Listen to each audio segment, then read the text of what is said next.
This podcast episode was made possible in part with support from Sacred Rights, a project funded by the Henry Luce Foundation and the E. Rhodes and Leona B. Carpenter Foundation and hosted by Northeastern University. Sacred Rights is a project that supports public scholarship on religion and provides resources and networks for scholars of religion committed to translating the significance of their research to a broader audience. I recommend you learn more about Sacred Rights on their website at sacred-rights.org or find Sacred Rights on Twitter at sacred_rights.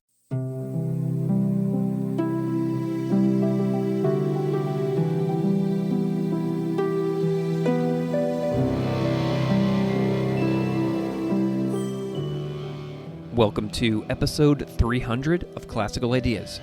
This is Greg Soden. Since 2017, I have talked to professors, authors, teachers, journalists, practitioners, and scholars about all things related to religion. On this episode, I am delighted to welcome Dr. Sonja Thomas to the show.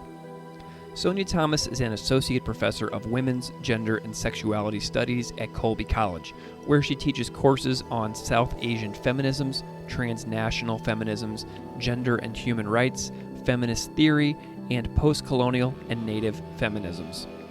Sonja Thomas is associate editor for South Asia, Journal of South Asian Studies, and the author of Privileged Minorities, Syrian Christianity, Gender, and Minority Rights in Postcolonial India.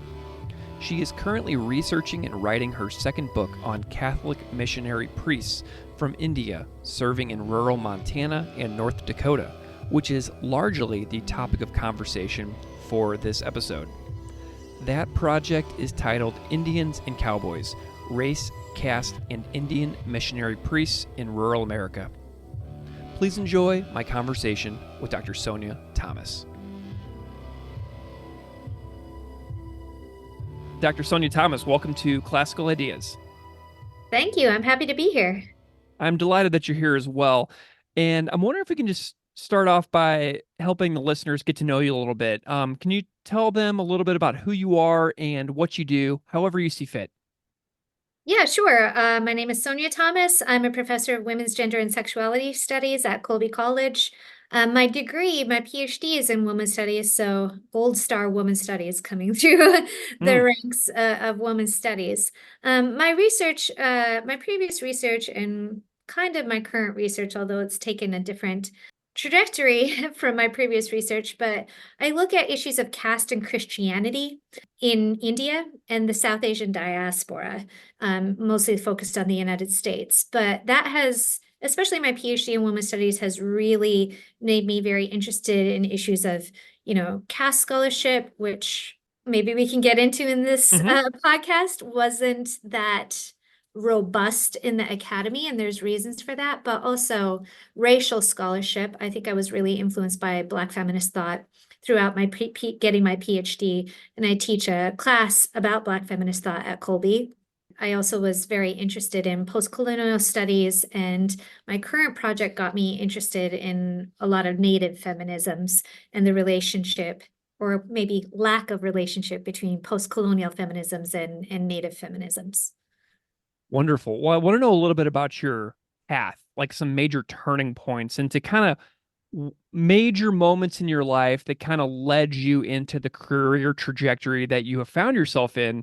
How did you get interested in women's gender and sexuality studies in general? Tell me about some academic turning points along your own journey to becoming a professor.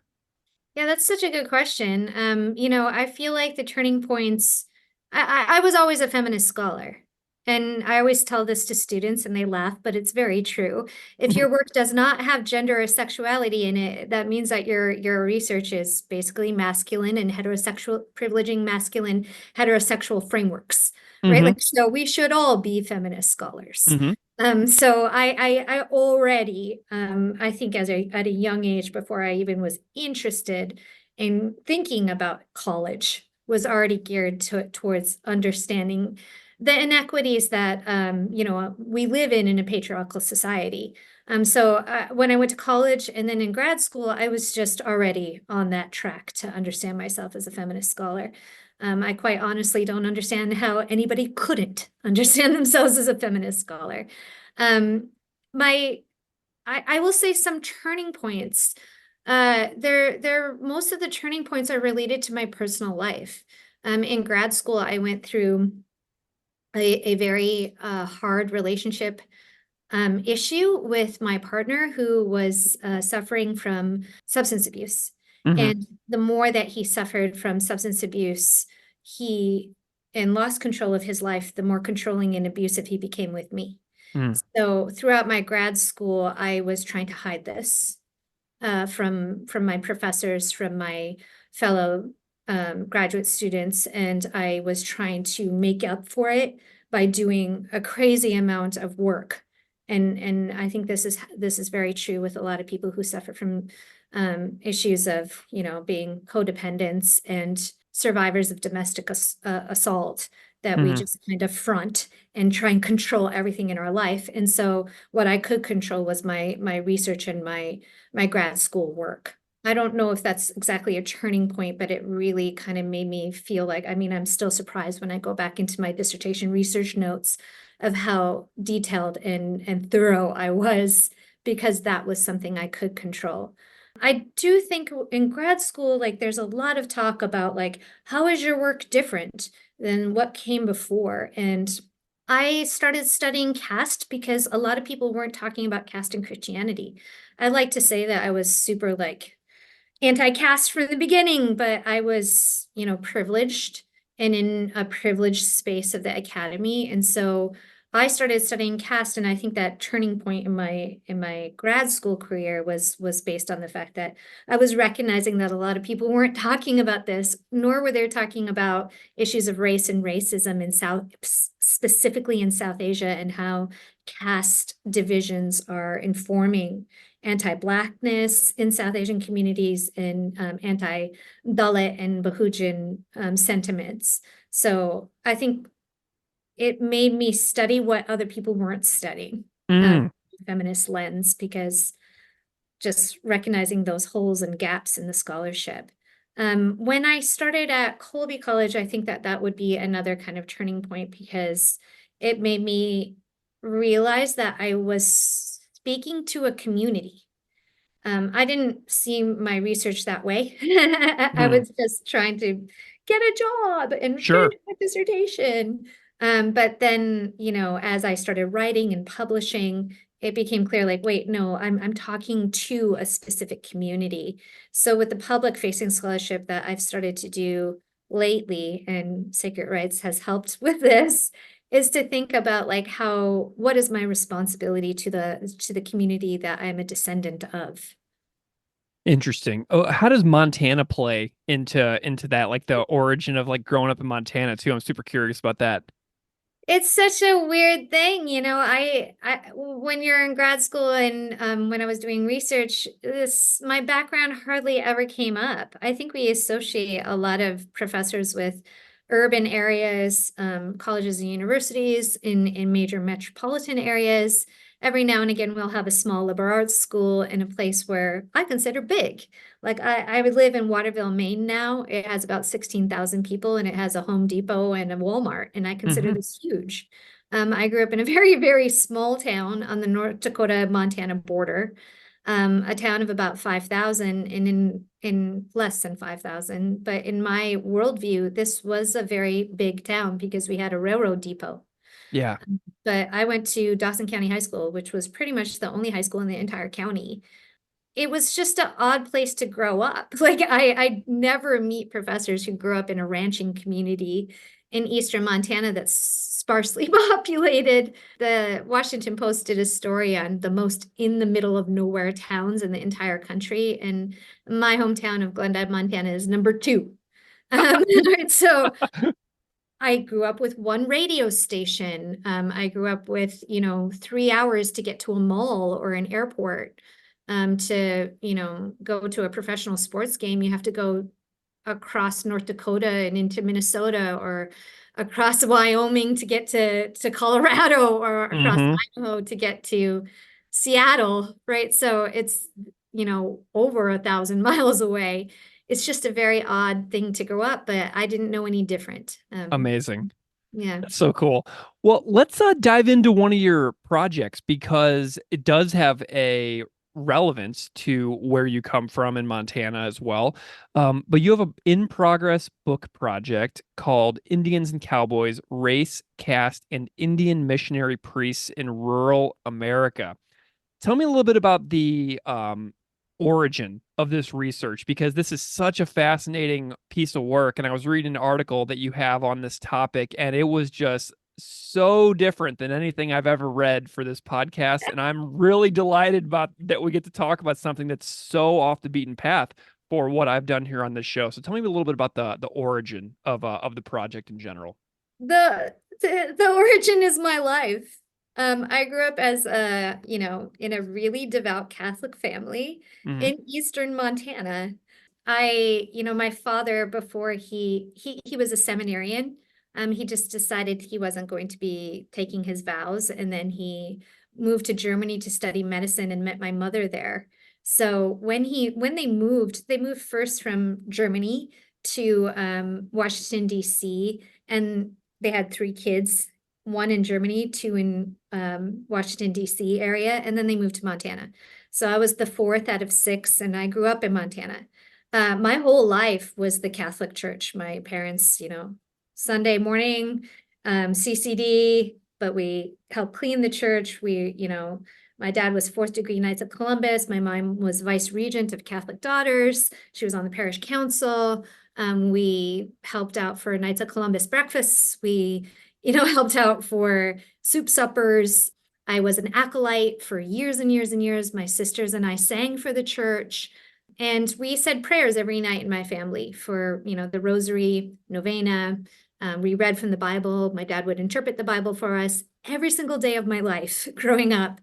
And also, weirdly, there was always these priests. We knew so many of these priests, and they were all from India. And we would go and visit them mostly in North Dakota. And my parents would speak with them in Malayalam. I had no kind of conception, because everything is so relative. I had no conception of Hindus in the United States or other regions of that Indian Americans might be from in the United States. Because the only Indians that I ever met were Indian Catholic priests, mostly from Kerala, India. So it was a shock when I went to the first Indian restaurant ever in my life at age 18 in the city of Minneapolis and encountered butter chicken and naan Hmm. and saw a Bollywood movie, because I just only knew Indian priests. So after my first research project, I saw a priest who was bringing a lot of Montanans, cowboys, to India. They were visiting Christian sites in India, and I thought, wow, they're going to have the same experience that I did. They're only going to visit these dominant caste Christian spaces and think that this is what Indian culture is like, even though Indians are only 2.1% of the Indian population. And most majority of Christians of that 2.1% are not dominant caste. They're Dalit Bahujan. Mm. So I thought I would do an article on it. I went back to interview some people who went on the trip and the priests who took these parishioners on the trip. And within maybe 2 weeks of research, it was so apparent that this story is so much bigger than just an article.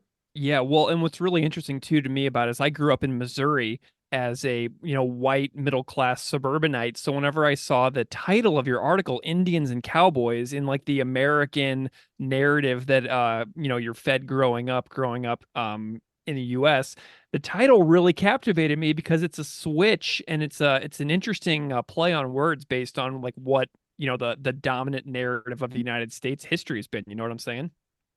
Absolutely. There's this weird thing that I kind of make an awful joke that American racism and settler colonialism makes for good flashy titles for this project. Like, one chapter of this book is about how money in the Catholic Church going from American diocese into Indian diocese, dominant caste, Catholic networks, and accrued wealth in dominant caste communities.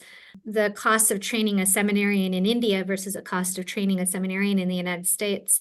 And I'm titling that chapter Giving Indians, right? Like, so, or like there are Indians on reservations in Montana, Indian priests. So to talk about Indians on reservations, right? Like, so there's like weird settler colonial things that kind of make for funny, good titles in this book.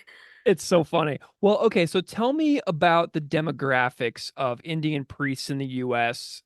And I'm also curious how Indian priests wind up living in very rural places in the United States. So, demographics and how does this come to be? Yes. So right now there's roughly 6,500 international priests in the United States. About 972, so almost 1,000 of them are from India. In 2014, that data comes from 2014, and at that time, Indian priests are the largest number in the United States. I keep mentioning dominant caste, and this gets complicated, but there are three different rites of Catholicism in India. The rite that I focus on, the Eastern Christian rite that I focus on that comes from dominant castes, they're called Syro-Malabar Catholics, who have what's called biritual faculty in the Latin rite. For Catholics, if there's any Catholics listening to this podcast, they'll kind of understand this maybe, but it matters because this of all the Eastern churches, so you can think of Ukrainian church or churches in the Middle East. These are in the Eastern kind of, we call them the Eastern rites. The Ukrainian church is the largest. The second largest is the Syro-Malabar Church. And the Syro-Malabar Church has the most number of vocations out of any of the rites of Catholicism in India. So this is one of the reasons that many of these priests who are coming over are from this dominant caste rite and from this particular area of India with the particular Malayalam language.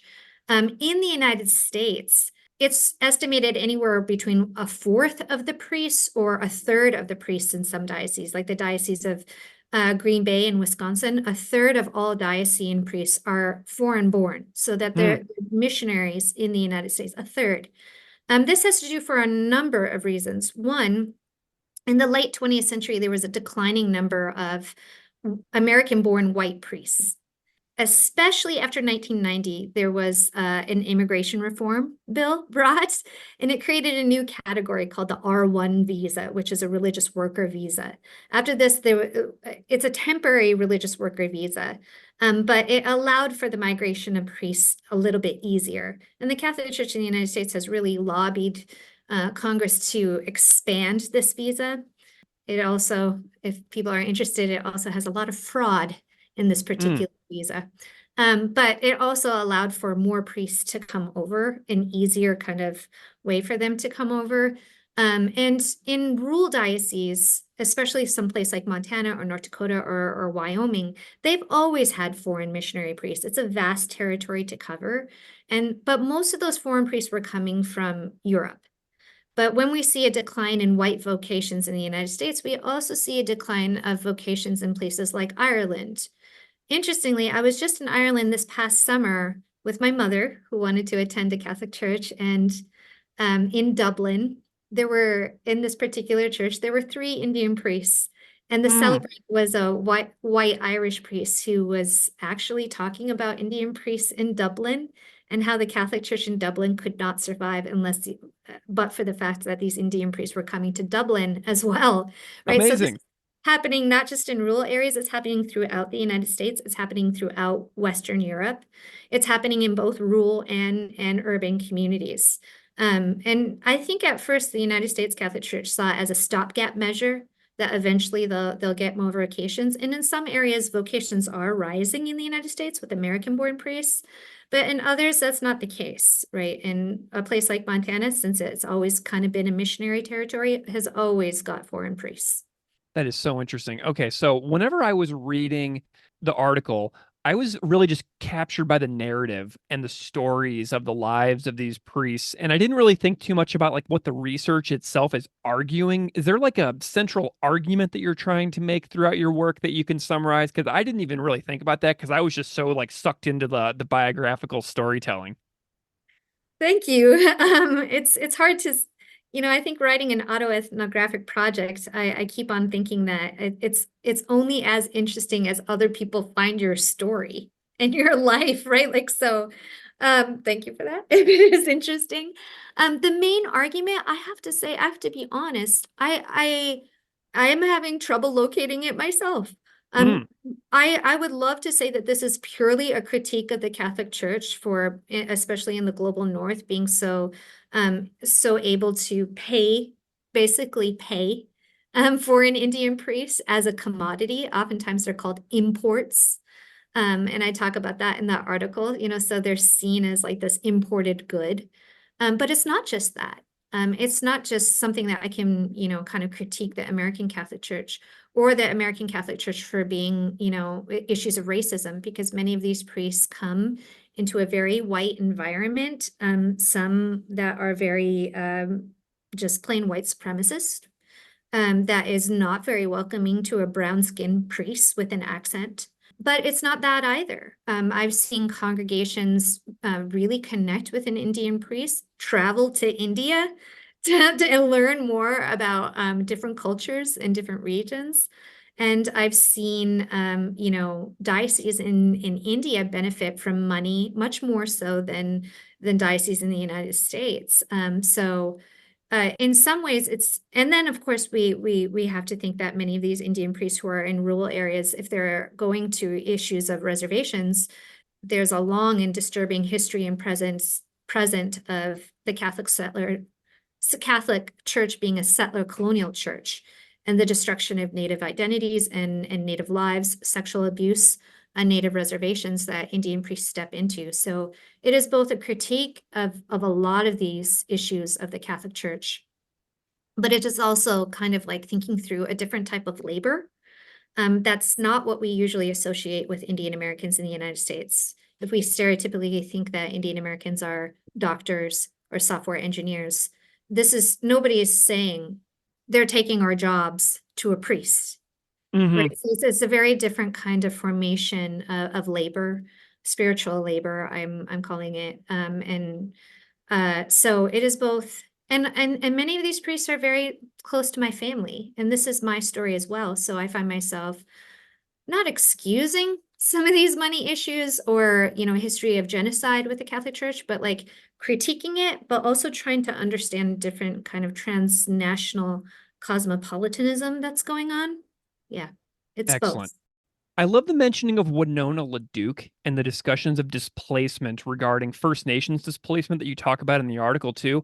Um, where do you see stuff like that fitting into the context of your work with regards to settler colonialism in the United States, displaced indigenous populations? Where do you see that fitting in within the scope of what you're doing? It is everything, I would say. My previous work was specifically on South Asia. I had a post-colonial analysis. I knew a lot about post-colonial scholarship. And like many post-colonial scholars, I read very little of Indigenous scholarship, and specifically Indigenous feminisms. I'm ashamed of that. Actually, I think if we all should have a feminist lens, we should all have an Indigenous feminist lens as well, because none of this makes sense. Nothing about missionary work in the rural West makes sense without understanding not just boarding schools or, missionaries on reservations, but things like infrastructure, hospitals, schools.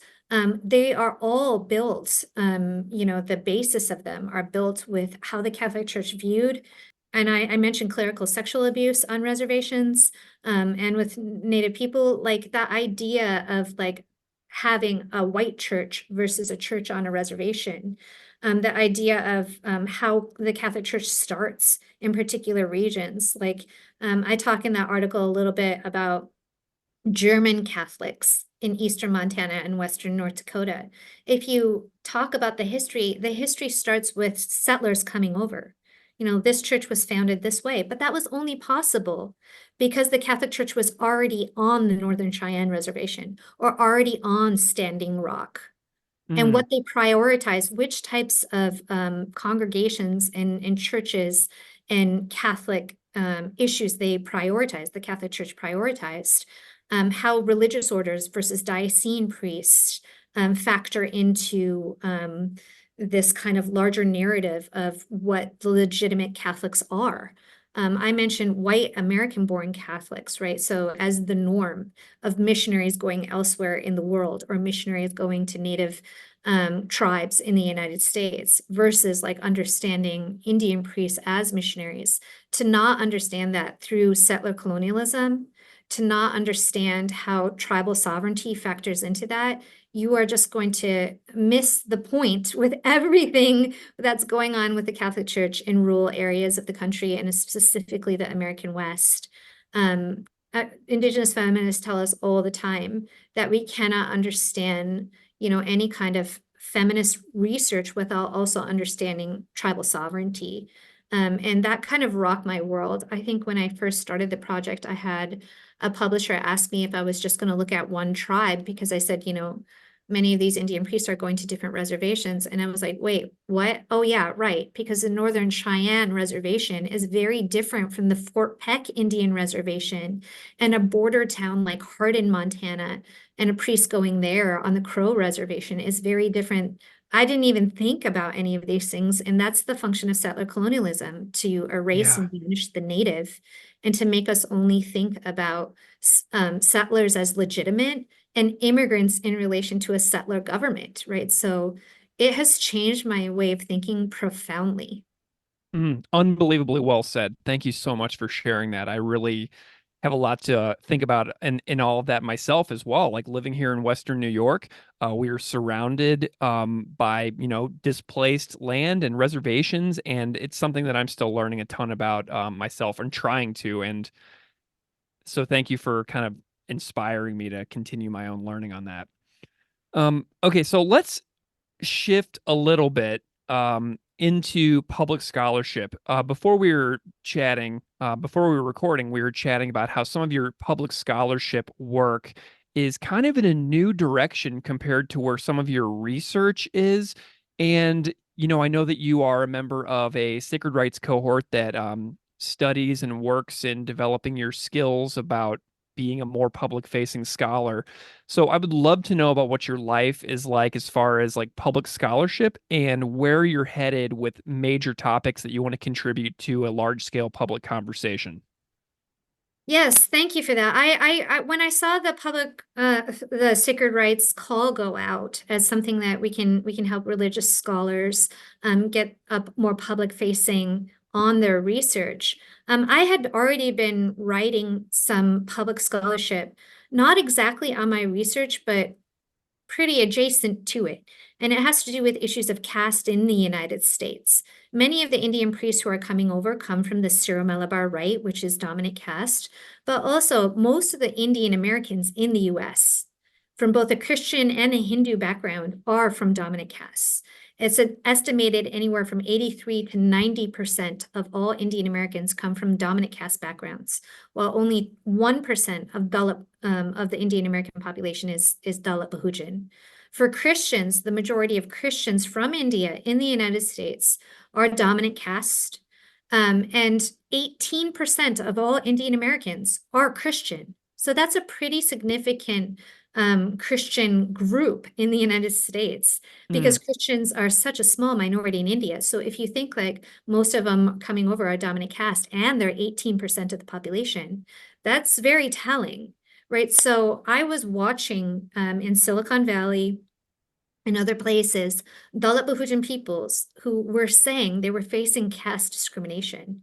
And when I give DIE talks about caste discrimination in the United States, I mention like, can you imagine if you had a country where 90% of the people were men mhm, and then 1% were women saying that they were facing harassment, facing unequal pay, facing sexual assault, and that 90% was saying, no, it doesn't exist.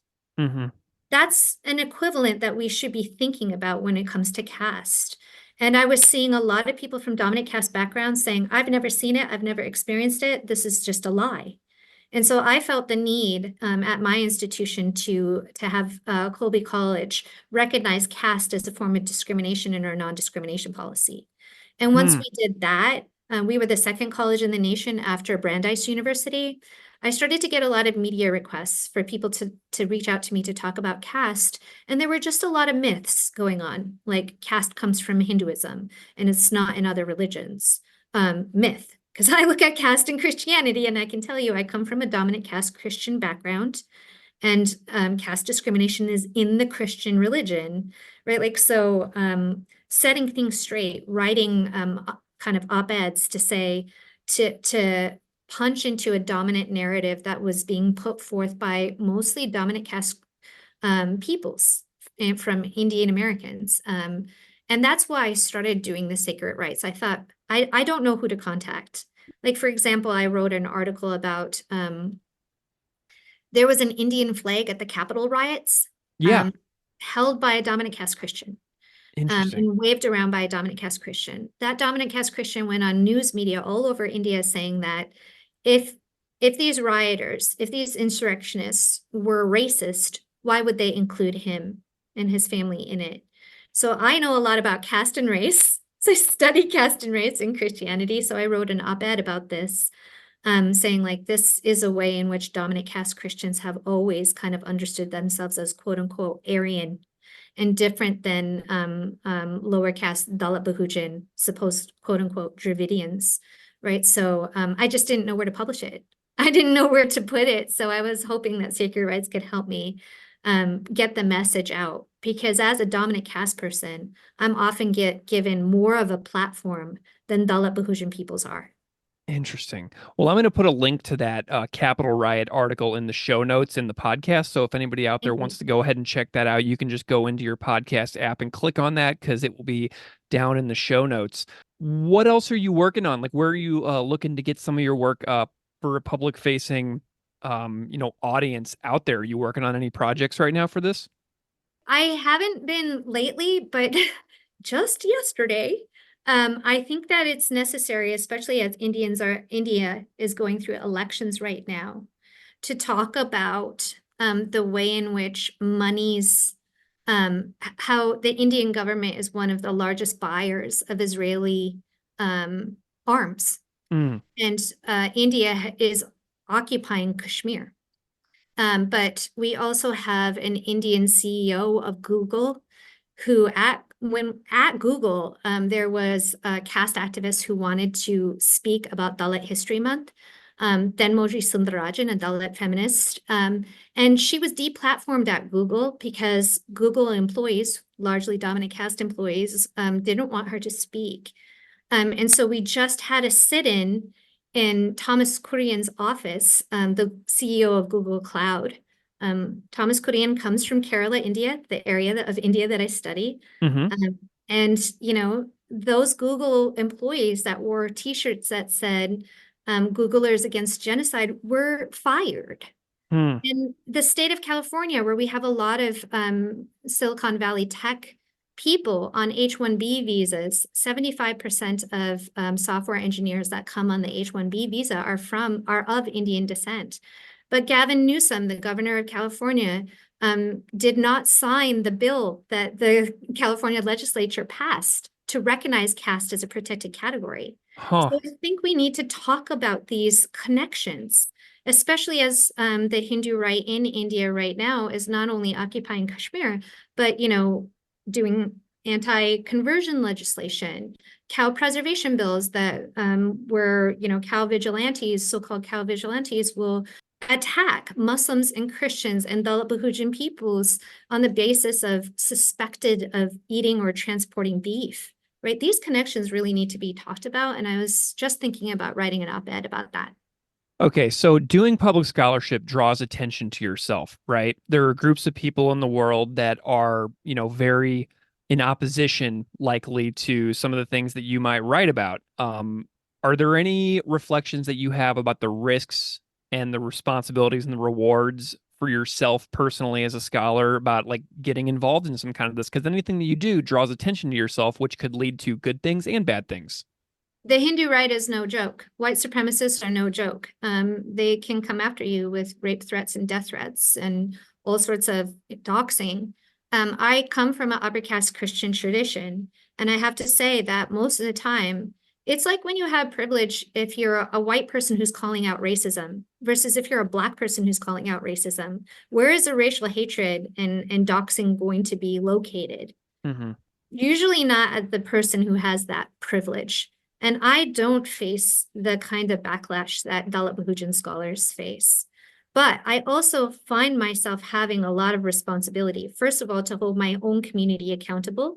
If we have benefited from the caste system over generations, it's important to understand that history and also not get so fragile when Dalit Bahujan peoples are trying to talk about their rights, trying to talk about histories of exclusion and present day exclusions, right? So I can inform my own community. That's number one. But two, I can take the brunt of the heat about calling this out that Dalit Bahujan scholars and activists don't need to do. However, there's a responsibility here as well. As you mentioned, like academics can get a lot of star power out of that. My research is not on issues of caste protections in the United States. My research is on Indian priests and missionary work, right? Like that's what I'm working on. And I don't want us, to be glorified in the academy for public facing scholarship when Dalit Bahujan scholars are facing discrimination all over the place, right? So it's a tricky thing. I don't even want to use the word tricky. I want to hold my own community accountable and to inform my own community about what's going on. I want to make sure that if I do have any sort of platform, that I use it ethically and responsibly and center the work of Indigenous scholars and Indigenous activists, Indigenous feminists, of Black activists, Black scholars, Black women, cite Black women, but also Dalit Bahujan scholars and activists, because I have that kind of mic and there's a responsibility there. But there also is the danger of speaking for, of getting, glory out of public facing scholarship, star power, that is not right for any dominant caste scholar to do here. So as I do any kind of public facing scholarship, I'm always aware of that kind of responsibility as well. Fantastic. Well, Dr. Sonja Thomas, I love your work. I read that entire article, Indians and Cowboys, Race, Caste, and Indian Missionary Priests in Rural America. I absolutely loved that article. It was so cool. So I'm also looking forward to doing the book. So whenever the book comes out, if you want to come back and chat more I'd love about to. the book, that would be amazing because I'm excited to read more about how the book takes shape. And I also really appreciate hearing your involvement in caste in America because it's really something that, it's an overlooked area, like you mentioned, and I appreciate you shining a light on this as well and making me think about it today. If people want to follow along with your work, do you have any places that you would direct their attention to? I was on Twitter a lot, but after Elon Musk took over, I don't use it anymore. Yeah, So unfortunately I can't say Twitter. But I would say just like my professional website, my Colby College website. I keep track of and update if I have any new scholarship coming out. And I am always happy to talk to anybody who would like to learn more. I answer a lot of emails. very cool. Well, Dr. Sonja Thomas, thank you so much for being here, for telling about your research, your public-facing work, your involvement with sacred rights, and your backstory. It all just has been such a pleasure. So thank you so much for being here. I've really enjoyed our conversation. Thank you so much.